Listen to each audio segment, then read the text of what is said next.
بسم الله الرحمن الرحيم تبارك الذي نزل الفرقان على عبده ليكون للعالمين نذيرا.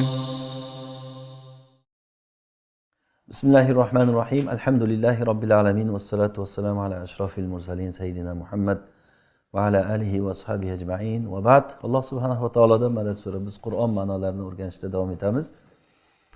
An'om surasidan bir qancha oyatlarni ma'nolarini aytgan edik.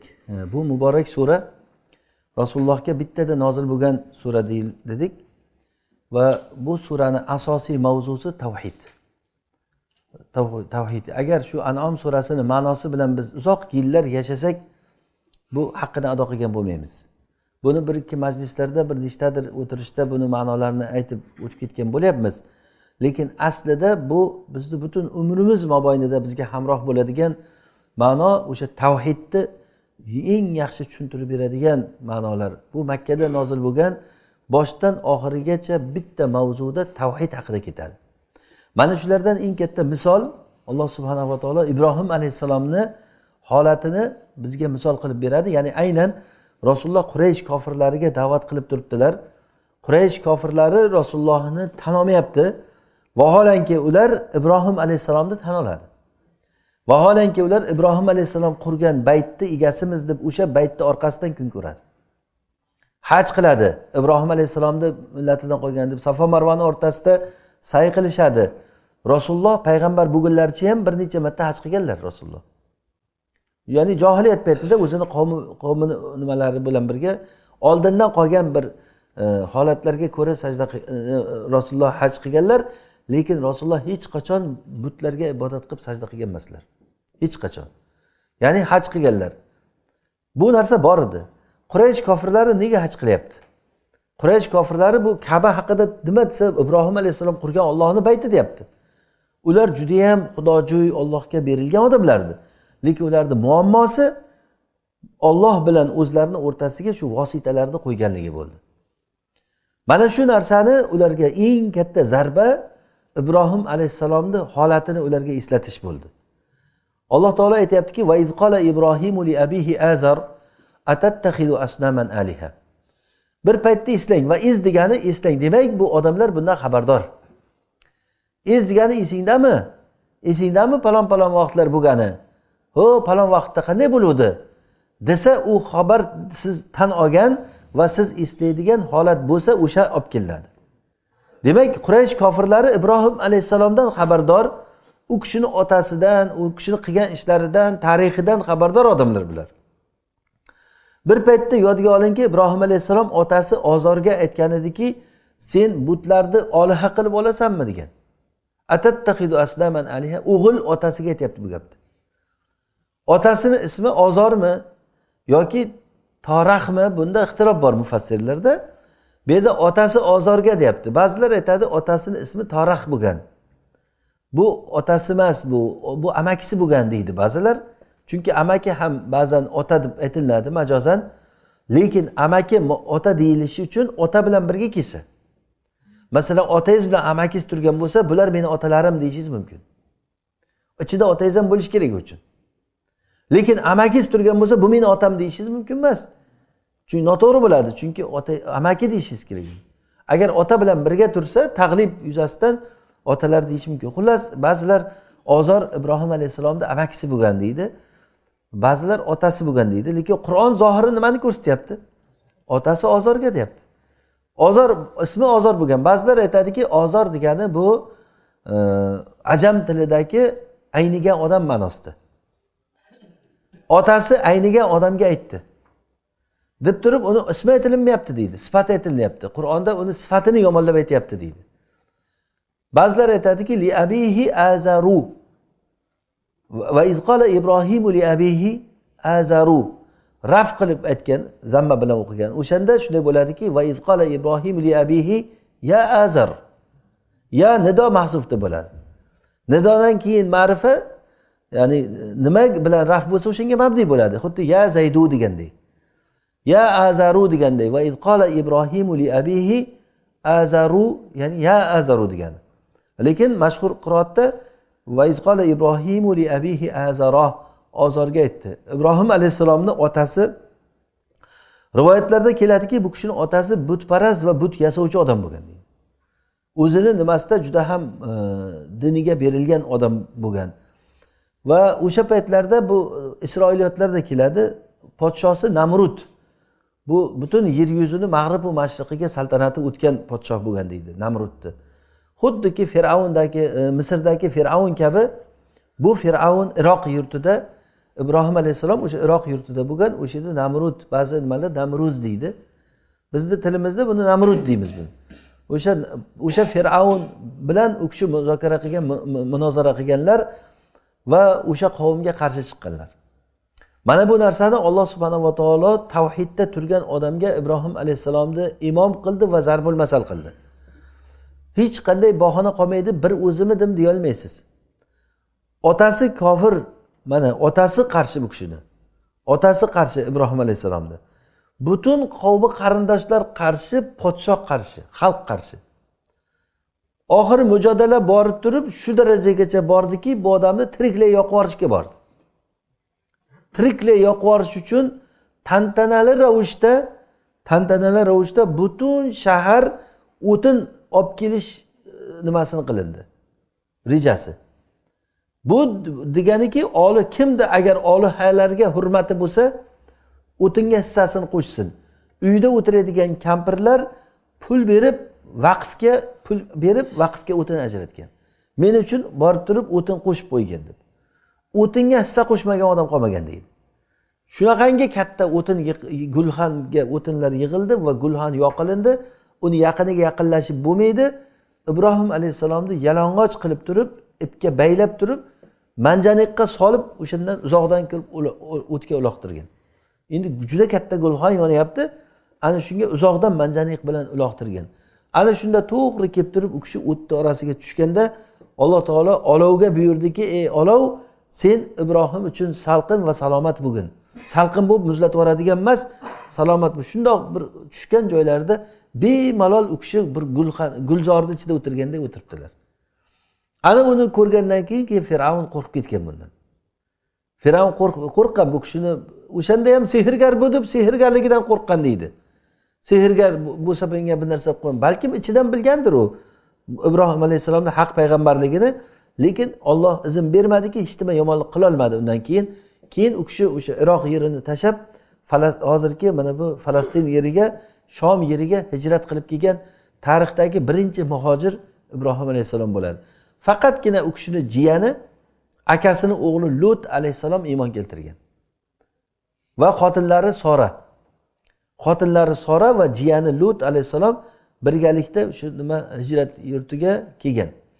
Xullas Ibrohim alayhissalomni qavmi bilan qilgan mujodalasi, otasi bilan qilgan mujodalasi tavhidda turgan muvahhid odam uchun juda katta namuna bu. Mana bunday bo'lish kerak degani. U kishi hech bir joydan taviz, ya'ni u birorta bir joydan ularga mayli degan joyi yo'q tavhidda. Bu narsa da'vat manhajida juda ham muhim bo'lgan narsa. Biz buni qizil chiziqlar deb ham ta'bir qilyapmiz. Mabodiylar deymizmi? Ya'ni buni asoslar, asosiy narsalar. Bundan mo'min odam bu uchun jon beradi, bu uchun yoqqa hatlab o'tishi mumkin bo'lmagan ma'no. Ya'ni bu yolg'iz tavhid, Alloh subhanahu va taoloni o'zigagina ibodat qilish, o'zidangina madad so'rash. Bunga hech bir narsani aralashtirmaslik. Mana shu haqda Alloh taolo bir ajoyib bir oyatlarda bizga bir tarixiy misolni aytadiki, Ibrohim alayhissalomni bir vaqtini eslanki, otasi Ozorga aytgan edi, siz ey ota, Allohdan boshqa butlarni olasizmi? Ya'ni boshqa nimada mana Toha surasida Ibrohim alayhissalom qanchalik bir yumshoq bir nima bilan da'vat qilgan, Maryam surasida. Ya abati, inni qad ja'ani minal ilmi ma lam ya'tika fattabi'ni ahdika siratan sawiyya. Ey otajon, menga sizga kelmagan ilm menga keldi. Menga ergashing, sizni to'g'ri yo'lga hidoyatlayman. Ey otajon, shaytonga ergashmang, shayton Allohga osiy bo'lgan deb turib, otajon deb abati degan lafzlar bilan aytganligi. Birdan masalani ko'ndalang qo'yib, otasiga hammalaringni kalalarni olish kerak, sizlar kofirsizlar degan gap bilan emas, otajon deb turib yaxshi ibora bilan, lekin haqni gapirganlar. Mana bu narsa, ya'ni bizni hozirgi kunda yoshlarga juda katta namunaki inson tilini yaxshi qilishi. Da'vat qilayotgan odam tilini yaxshi qilishi kerak, lekin haqni gapirishi. Tilingiz yaxshi bo'lsin, hikmatli bo'lsin, lekin haqni gapiring. Otasiga aytdiki, siz Allohdan boshqa butlarni olasizmi? Inni araka va qaumaka fi dalalin mubin. Men sizni ham, qavmingizni ham ko'ryapman, ochiq zalolatdasizlar. Bundan boshqa adashish bo'lmaydi. Allohning rizqini yeb turib Allohdan boshqaga ibodat qilish, bu aynan nonko'rlik, eng katta nonko'rlik, eng katta zulm shu bo'ladi. Siz ham, qavmingiz ham ochiqdan ochiq zalolatdaliginglarni ko'ryapmiz. Va kazalika nuri Ibrohima malakutas samawati val ardi va liyakuna minal muqinin. Xuddi mana shunday qilib biz Ibrohim alayhisalomga osmonlar va yerning mulklarini ko'rsatib qo'yamiz. Ya'ni bunda tafsir mufassirlar har xil gapda aytganlar. Osmon va yerning mulklarini ko'rsatamiz deganda ba'zilar aytganki, Ibrohim alayhisalomni Alloh subhanahu va taolo bir xarsang toshni ustiga o'tkazib, baland joyga chiqarib, butun osmon va yerning malakotlarini ko'rsatgan 7 qat osmon, 7 qat yer, yerning tagida toshni ustida turibdi yer. Mana shunday bir yerning holatlarini, osmondagi osmonning saltanatini, hamma narsasini Alloh taolo Ibrohim alayhisalom shunday oldiga ko'ziga ko'rsatib qo'ygan degan gap aytilgan. Lekin bunda bir sahih hadis yo'q bunda. Bu ham o'sha haligi Isroiliyotlardan ba'zi bir gaplardan. Lekin oyatning zohiri shuni ko'rsatadiki, osmon va yerning malakotini Ibrohimga ko'rsatamiz degani vallohu alam bu mulkning egasi, mulkning manbai qayerligini ko'rsatamiz. Bu qayer bu? Mulkning manbasi kim? Mulkning manbasi egasi kim? Kim yaratgan? Kim bunga kuch beryapti? Kim uni ta'minlab turibdi? Har lahzadagi ehtiyoji bilan, kunlik ehtiyoji bilan, har lahzadagi ehtiyoji bilan kim ta'minlayapti bu osmonni, yerni? Alloh. Kim ushlab turibdi osmonni? Kim yerni ushlab turibdi? Innalloha yumsikus samawati val arda an tazula. Osmon va yerni ketib qolishidan Alloh asraydi. Mana bu narsani inson ko'ra olishi, malakutus samawati val ardi, osmon va yerning mulklarini inson ko'ra oldi, haqiqatini bildi. Bu osmon qayerdan keldi? Yer qayerdan keldi? Odamlar qayerdan keldi? Qayoqqa ketyapti? Egasi kim buni? Bu narsani bilish juda katta ilm bu. Bu haqni bilish degani ya'ni. Va liyakuna minal muqinin, va u kishini haqiqiy ishongan mu'minlardan bo'lishi uchun biz mana shu narsalarni u kishiga yoshligidan ko'rsatib qo'ydik. Alloh subhanahu va taolo Ibrohim alayhisalomni yosh yigit paytidan tavhidda qilib qo'yganligi Allohning katta bir ne'mati. Bu ki Alloh taolo o'zi xohlagan odamini asrar ekan. Har qancha yomon jamiyatdan chiqsa ham, o'sha yomon xonadondan chiqyapti. Otasi butparast va but yasaydigan odam. Qavm butparast, butun butni ustiga qurilgan siyosat hamma Fir'avnga sig'inadi. Fir'avn da aytgan gap, Fir'avn degani bir makkor odamlarni e'tiqodi bilan o'ynaydigan bir maraz odam. Mana shunday bir xalqni ichidan bir yosh yigit chiqib turib tavhidda turishi juda katta bir zarbul masal biz uchun. Ibrohim alayhisalom bu narsani juda katta misoli bo'ldi.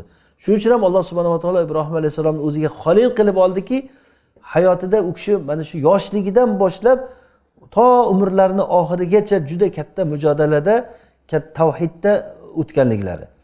Alloh taolodan boshqa qalbida, u kishining qalbida hech narsa bo'lmaganligi, hatto farzandini so'yishga buyurilgan paytda hech ikkilanmasdan farzandini bo'yniga shundoq pichoq tortganligi. Bu hammamiz uchun ma'lum va mashhur. Ibrohim alayhisalom o'g'lini so'ygan, qurbonlik qilgan. Ana qurbonlik o'shandan bo'lgan. Eshitmagan musulmon odam qolmagan. Lekin odam o'ylash kerakki, Alloh shunday buyurgan bo'lsa, shu kishi bajardimi? Demak, Alloh subhanahu va taolo nimani buyursa bajarishimiz kerak ekan. Ana shu kishiga ergashishga buyurdi bizni. Tavhid mana shunday bo'ladi. Allohdan boshqaga hech qachon odam umid bog'lamasligi. Keyin Ibrohim alayhisalomning yoshligida bo'lgan bir voqeani Alloh taolo eslatadiki, falamma janna alayhi al-laylu ra'a kawkaba. Kechasi qorong'u bo'lgan paytda u kishi yulduzlarga qaradi. Yulduzni ko'rdi degani, yulduzni oldin ham ko'rib yurgan. Kechqurun bo'lgandan keyin birinchi marta yulduzni ko'rib qolyapti degani emas bu. Ya'ni yulduzni o'zi odam tug'ilgandan beri ko'rib katta bo'ladi. U kishi yulduzlarga qarab aytdiki, "Hada robbi." Shu meni Robbimmi? Bunda ulamolarda ikki xil qavli bor. Ibn Abbos radhiyallohu anhudan bir rivoyatda aytilgan ekanki, Ibrohim alayhisalom yoshligida Allohni izlagan. Yoshligidan Allohni izlab yulduzlarni shu Robbimmi deb o'ylagan. Qarasa botib ketyapti.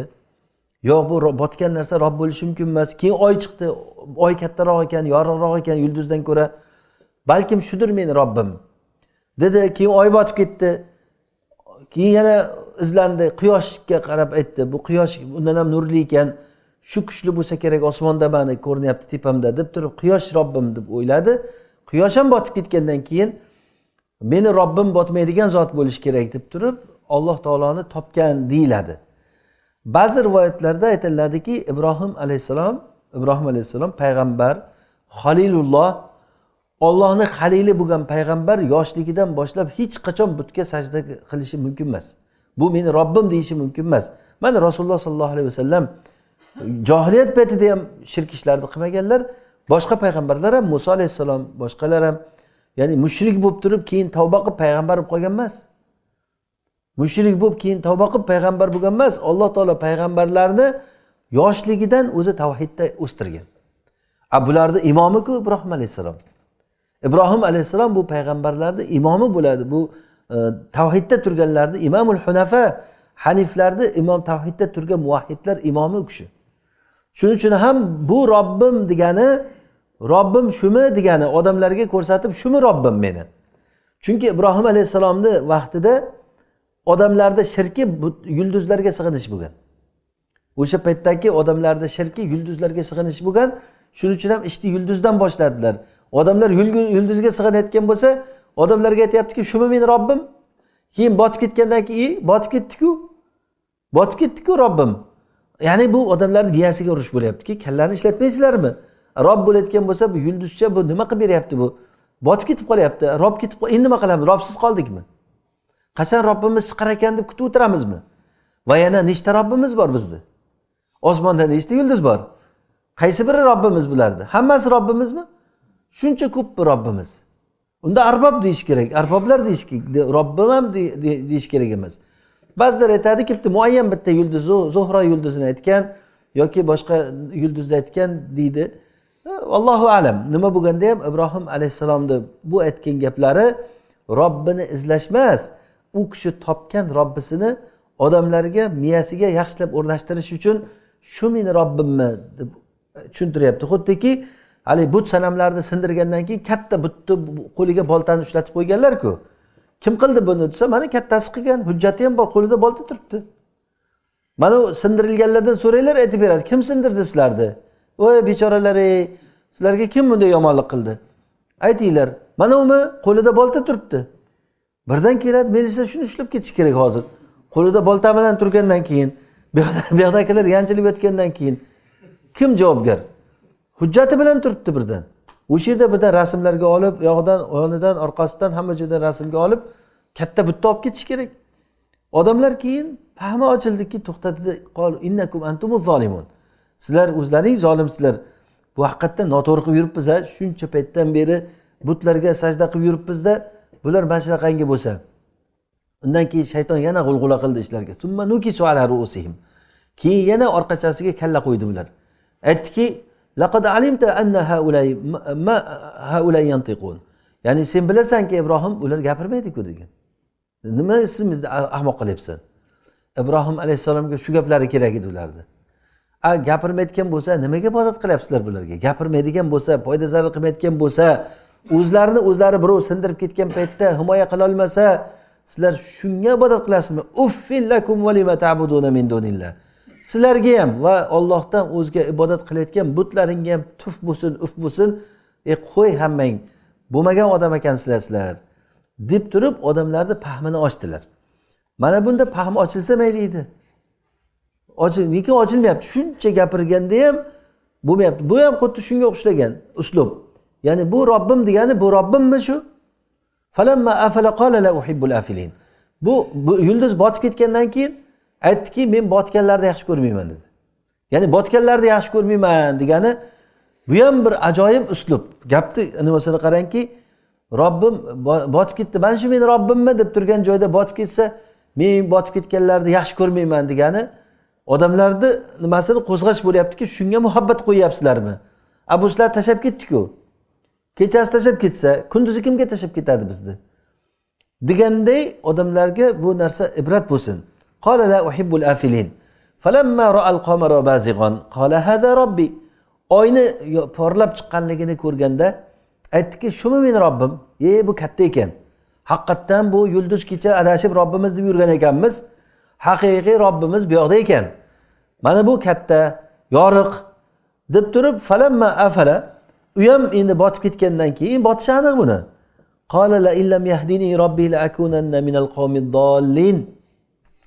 Agar Robbim meni hidoyatlamasa men adashgan odamlardan bo'laman deb turib asli buyuk Robb borligiga o'z odamlarni tayinlayapti, o'rgatyapti. Agar Robbim hidoyatlamasa men o'zi topolmayman, Robbimni topolmayman hidoyat bermasa. Haqiqatda bizga Robbimizni kim tanitdi? Kim sizga Robbingizni qalbingizga o'rnashtirdi? Shuncha odamlar adashib yuribdi-ku. Dunyoda hozir shuncha milliard odamlar adashib yuribdi-ku masalan. Shularning ichida Robbni qalbingizga joylagan kim? Alloh bo'ladi. Alloh sizni yaxshi ko'rganligi uchun ham mana shunday holatga keltirib qo'yibdi. O'zini tanishtirib qo'yibdi. Mana bu narsaga ishora bo'lyaptiki, la illam yahdini robbi. Agar Robbim meni hidoyatlamasa, men adashgan odamlar, qavmlardan bo'laman. Falamma ra'a ash-shamsa bazighatan qala hada robbi. Endi quyoshni porlab chiqqanligini ko'rgan paytda aytdilarki, bu meni Robbim. Hada degani quyoshga haza muzakkar ishorasini qilishi, hazal musharu ilayhi deganida, bu degani uni quyoshlik ma'nosida emas, mana shu narsa men ko'rinib turgan narsa degan ma'noda hada robbi, mana shu meni Robbimmi deb aytdi. Falamma afalat qala ya qawmi inni bari'un mimma tushrikun. U ham botib ketgandan keyin aytdilarki, ey qavmim, men sizlar shirk keltirib yurgan narsalardan bezorman. Yulduz ham bo'lmadi, oy ham bo'lmadi, quyosh ham bo'lmadi. Hali ular yulduzga ibodat qilib yuruvdi. Bu kishi yulduzdan kattasini ham ko'rdilar. Quyosh oyda, oydan kattasini ko'rdilar quyoshda. Ya'ni odamlarga ko'rsatdilar. Mana shumi Robb? Shu Robbmi? Nima qilib beradi bu? O'zi botib ketib qoldi-ku buni. Demak, bu deganiki kimdir boshqaryapti buni degani. Oyni ham, quyoshni ham kimdir boshqaryapti. Yulduzlarni kimdir boshqaryapti. Bunga aqllaringni ishlatinglar. Dedida keyin masalani ko'ndalang qo'ydilarki, men sizlar shirk keltirgan narsalardan bezorman. Mana bu narsa tavhidning eng katta asoslaridan biri baro, voz kechish. La ilahada birinchi voz kechiladi. Illalloh isbot mana. Faqat Alloh ma'bud, yolg'iz ma'bud Alloh. Faman yakfur bit-tag'uti va yu'min billah. Kim agar tog'utga kofir bo'lib Allohga iymon keltirsa deyilganda ham mana birinchi o'sha ulardan voz kechish bo'lyapti. Ibrohim alayhissalom masalani ko'ndalang ochiq qo'ydilarki, sizlar shirk keltirib yurgan narsalaringdan men bezorman. Bular hammasi botil. Buni bir o'zi masalan hikmat ishlatib yashirib yurmadilar. Ibrohim alayhissalom juda ham ochiq, oydin qilib turib, ular ibodat qilayotgan, ularning mafkurasiga o'sha kundagi eng dolzarb bo'lgan, podshohning dini bo'lgan, podshoh buni orqasida turgan narsaga ochiq aytdilar. Odamlar shu darajada adashib ketgan ediki, but sanamlarga sajda qilish, yulduzlarga sajda qilishga odamlar mukkasidan ketib, unga shunchalik bog'lanib qolgan edi. Ibrohim alayhissalomni Alloh taolo tanladi va ularning ichidan shuni yigit holatida Alloh taolo u kishiga ilhom berdi, u kishiga hidoyat berdi va o'sha yigit paytida butlar sindirgan u kishi. Yigit paytda qalu sami'na fatan yazkuruhum yuqalu lahu Ibrohim. Butlar singan paytda kim qildi ekan buni deb hamma izladi. Endi katta narsa bu, butlarni sindirilishi u juda katta jinoyat bu odamlar uchun. Shunda odamlar aytdiki, bitta Ibrohim degan yigit bo'lardi, shu o'qilama, bu qilama deb shu gapirdi. Bo'lsa bo'lmasa shu qilgan. Qalu fatu bihi ala ayunin nas la'allahum yashhadun. Obkilar odamlarning oldiga obkilar, odamlar ham buni bilsin, qani ko'rsin, eshitsin. Qalu a anta fa'alta hada bi alihatina ya Ibrohim? Ey Ibrohim, olahlarimizga sen bu ishni sen qildingmi?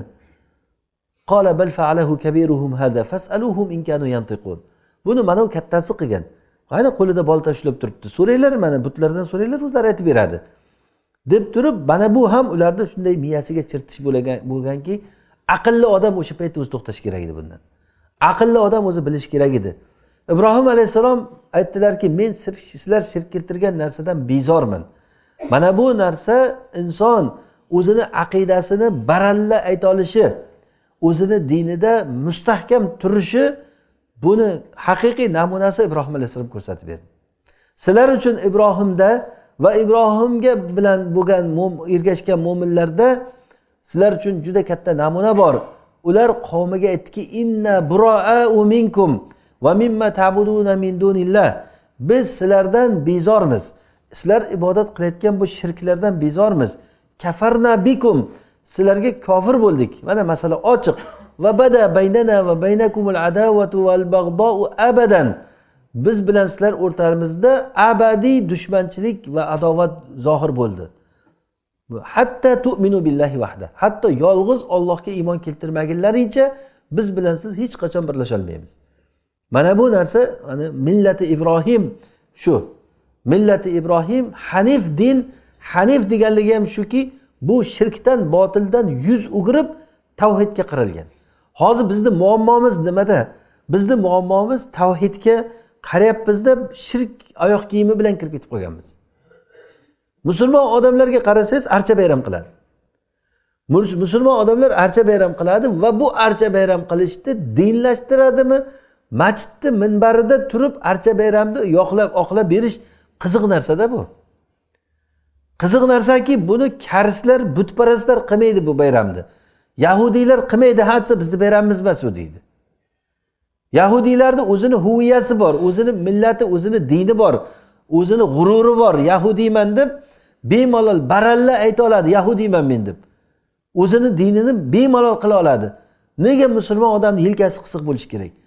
Oti Muhammad, xotini oti Fatima yoki Oyisha uyda kuchuk boqadi, turishgacha yuradi, musiqa eshitadi, aroq ichadi, yangi yil kelganda, tug'ilgan kun qilganda o'sha shamlarni yoqib, hamma o'sha aytilayotgan g'azallarini aytib, og'izlari bilan o'chirib, chapaylar cholib, salyutlar otib, ana ular nima qilsa qadamma-qadam o'shanga ergashyapti. Undan ham qizig'i, masjidning domlasi shuni qilgan ishini shar'iylashtirib beryapti. Va undan ham qizig'i, o'sha ishni noto'g'ri degan odamga butun bu otliq piyoda askarlarini o'shanga qaratgan. Ogohlikka da'vat bizning dushmanimiz, ogohlikka da'vat. Xorijdan kelayotgan da'vatchilar, xorijdan kelayotgan dushmanlar, ularning gapiga ishonmanglar. Ular u deydi, ular bu deydi. Yangi yillarimizda yo'q deydi. Archa bayramlarimizda yo'q deydi. Ota-bobolarimiz qilganmi, ota-bobomizda bo'lganmi shu ishlar? Biz ota-bobomiz deb kelayotgandik bu narsalarni. Mana shu narsa qiziq joyi, musulmon odamni o'zini huviyasi bo'lmasligi qiziq. Yana qiziq joyi, bir masjidda da'vat qilayotgan masjid imomini da'vatini men eshitib yoqamda ushlaymanda, aytayapti, u odam aniq bilinib turibdiki, oladigan manbasi u umuman shar'iydan umuman xabari yo'q, arab tilini umuman harfini ham bilmasa kerak bu odam. Eplab bir chala-chulpuq Qur'on o'qiydi, lekin o'rischa ma'lumot o'qiydi, shu bilinib turibdi undan gapidan. Ana shu o'ris ma'lumotidan olgan narsa bilan archa bayram haqida odamlarga tushuncha beryapti. Bu archa bayram deydi, Iso alayhisalomning tug'ilgan archani tagida uni tug'dirgan farishta kelgan bashorat berishga va doya farishtalari qorqizlar deyapti. Qorqizlar doya farishtalari. Haligi asosiy farishta qorbobo deyapti. Nasoralar hayratda endi. Bu darajada biz ya'ni to'g'ri qilib yurganimizni bilmagan ekanmiz deyapti. Bu darajada aqida sohibi ekanmiz, shunchalik hikmat ishlatib yurgan ekanmiz. Farishta va doya anolarni farishtalarini bu darajada bu anoda yurganimizni biz o'zimiz ham sezmagan ekanmiz. Mana bu narsa qiziq narsa-da, ya'ni bu degani aylanib kelganda nimani ko'rsatadiki, musulmon odamning o'zini huviyasi bormi yo'qmi? Huviya degani nima? Kimligi, kimsan o'zi degani. Kimmiz? Biz musulmon odam bo'layotgan bo'lsak, bizning kimligimiz mana Ibrohim alayhisalomning kimligi. Bu narsa o'sha dinda baroat, inni bari'un mimma tushrikun. Sizlar shirk keltirgan narsadan men bariman. Ani bunday bo'lmaguncha odam islomi qorishiq bo'lib turib, aralash, qoralash bo'lib turib, qilgan tavhidini qilayotgan shirki buzib ketaveradi. Qilayotgan tavhidini qilayotgan shirki buzaveradi, bu yoqdan qilaveradi, jinlarga o'xshab bu yoqdan buzib kelaveradi. Bu nimaga erishamiz bu turishda? Bu islom qanaqa islom bo'ladi bu? Ana shuni Alloh subhanahu va taolo juda ham ochiq, oydin bu narsani bizga bayon qilib qo'ydi. Qavmiga aytdiki, sizlar shirk keltirgan narsadan men bezorman. Inni vajjahtu wajhiya lillazi fatara as-samawati wal arda hanifa. Men yuzimni osmonlar va yerni yaratgan zotga yuzimni hanif qilib qaratdim. Hanif degani botildan tamomiyla voz kechib, hanif degani botildan tamomiyla voz kechib, butun yuzim, qalbim, vujudim bilan Alloh Robbil alaminga taslim bo'ldim. Va ma ana minal mushrikin, men hech qanday shirk keltirganlardan emasman, shirk keltirmayman deb masalani ochiq oydin aytdilar. Ana buni biz ozroqgina shirk keltirib turaylik, ozroqgina hikmat ishlatib turaylik. Hech nima qilmaydi ozroq shirk keltirsang ham. Ozroqgina ularga bir yon bersang ham hech narsa qilmaydi. Ular ham o'zimizni, ularning yaxshiliklari, ularning adolati, ularning haqparvarligi haqida minbarda turib odam gapirishi juda qiziq narsa bu. Bu musulmon odamning huviyasi emas bu. Musulmon odam tavhidda turadigan, ya'ni butun shirklardan voz kechgan odam bo'lish kerak. Allohdan boshqa ibodat qilingan narsalarni, masalan Alloh taolo 3 ta desa, qanday qilib turib u odam bilan biz kelisha olamiz? Qanday bir oraga kelishish mumkin? Allohni 3 ta degan odam bilan. Vaholanki bizning dinimiz o'zi shu emasmi? Qul huvallohu ahad, Allohus samad. Alloh bir, Alloh o'zi boshqaruvchi, o'zi samad zot. Va hajjahu qawmuhu. Qavmi u kishi bilan talashdi. Va Ibrohim, senga nima bo'ldi? Ibrohim, sen ayniding. Ibrohim, sen o'zingni to'g'illa, senga muhlat, qamalasan. U bo'lasan, bu bo'lasan. Ani boshlandi mujodala. Ani o'shanda menga nima, men bir o'zim nima qilay? Bo'lmasa bu deb turmadilar, hattoki olovga otilish darajasigacha, oxirigacha bu kishi turib berdi. Agar shu yo'lda o'lsa odam shahid bo'lib tavhidda o'lgan bo'ladi. Ajr bo'ladi, olgan nafasiga ajr oladi. Mana bu mo'min odam uchun Ibrohim alayhisalomning yo'li tavhid yo'li, tavhid namunasi mana bu. Qala tuhajjunni fillahi va qad hadan. Sizlar menga Alloh yo'lida, Alloh haqida tortishyapsizlarmi? Holbuki Alloh meni hidoyatlab qo'yibdi o'zi. Ya'ni sizlar Alloh haqida tortishyapsizlarmi? Allohning kimligini menga o'rgatmoqchi bo'lyapsizlarmi? Ular kelib turib Ibrohim alayhisalomga dars beryaptiki, bu but sanamlarga sen bir narsa dema, og'zingni qiyshaytirib qo'yishi mumkin, bir narsa qilib qo'yishi mumkin, senga bir balo urishi mumkin. Qolaversa bu ota-bobolarimiz qilib kelgan narsa. Bu deb turib odamlar haligi puch da'volar bilan Ibrohim alayhisalomga tortish qilyapti. Wala akhafu ma tushrikuna bihi illa an yasha robbi shay'a. Men sizlar shirk keltirayotgan narsalardan hech biridan qo'rqmayman. Hani tabiiy ular keladi, og'zingni qiyshaytirib qo'yadi, oyog'ingni cho'loq qilib qo'yadi. Unaqa til tekkizma olihalarimizga. Olihalarga til tekkizsang, hali aziz avliyolarga til tekkizsa u bu ketadi deb odamlar qo'rqitganda, bular birni yomonligidan qo'rqityapti. Ibrohim alayhisalom buni ochiq aytayaptilarki, men ularni hech qaysidan qo'rqmayman. Illa an yasha robbi shay'an. Illoki magar Robbim nimani xohlasa shu bo'ladi. Ya'ni bu istisno munqati'. Ya'ni Alloh xohlasa ulardan qo'rqaman degani emas bu. Alloh xohlagan narsa bo'ladi. Alloh subhanahu va taolo nimani xohlasa o'sha bo'ladi. Bu butlar aytgan narsalar bo'lmaydi. Alloh meni kasal qilsa o'zi shifo beradi. Agar kasal bo'lsam o'zi shifo beradi. Va idza maridtu fa huwa yashfin. Allazi huwa yut'imuni va yasqin. U menga taom beradi, u meni sug'oradi. Va idza maridtu fa huwa yashfin. Vallazi yumituni thumma yuhyin. U meni hayotga keltirgan va meni o'sha zot o'ldiradi. Men qiyomat kuni uni men rahmatini umid qilaman deb odamlarga aytdilar.